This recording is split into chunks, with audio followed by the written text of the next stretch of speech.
Hello, good morning. Kaninang mga 7 a.m. naglakad-lakad ako sa palengke dahil may hinahanap ako na deserving para sa libreng pangkape. Dahil alam kong bihira lamang ang may magkusa manglibre pangkape. At habang naglalakad ako, may nakita akong isang matandang babae na matanda na talaga siya, pero nagtitinda pa rin siya sa palengke ng mga gulay. Wala pang bumibili sa kanya, wala pa siyang customer. Habang papalapit na ako, ay nagsilapitan na rin ang mga mamimili.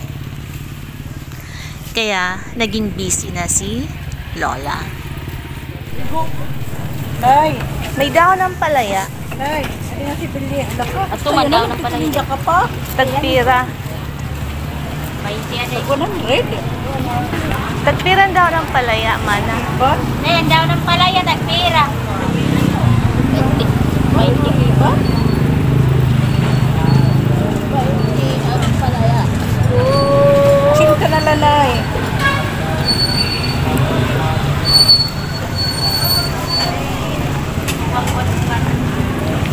Daon ng palaya, tagpira. Ako? Adi. 20? Imo ito? Ano, hindi ka mo mamimiss ko? Basa.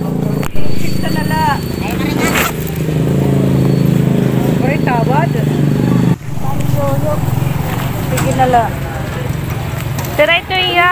Tira ini.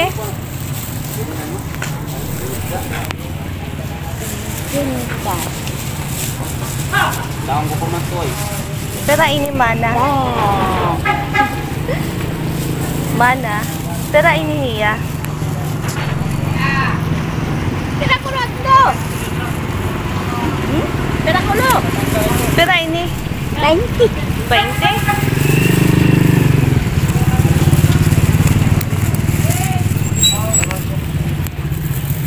Bayad ko. Adi na si Billy ito. Tapti. Atag imo. Imo na lang itong sukli. May kabutan ito na mamalit. 20 man na dahil eh.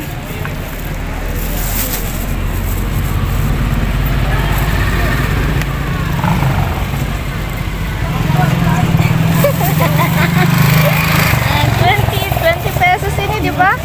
Magkawang kaluya. Ayaw na. May pasobra. Tama na. May isang customer si Lola na medyo nakakairita kasi hingi ng discount. Sa tanda ni Lola, dapat hindi na hinihingan ng discount. Dapat kusa na nagbibigay ng kahit munting pasobra. At natuwa si Lola dahil ibinalik ko sa kanya ang sukli. Kaya napayakap siya. At binigyan niya ako ng isang pirasong luya bilang pasalamat.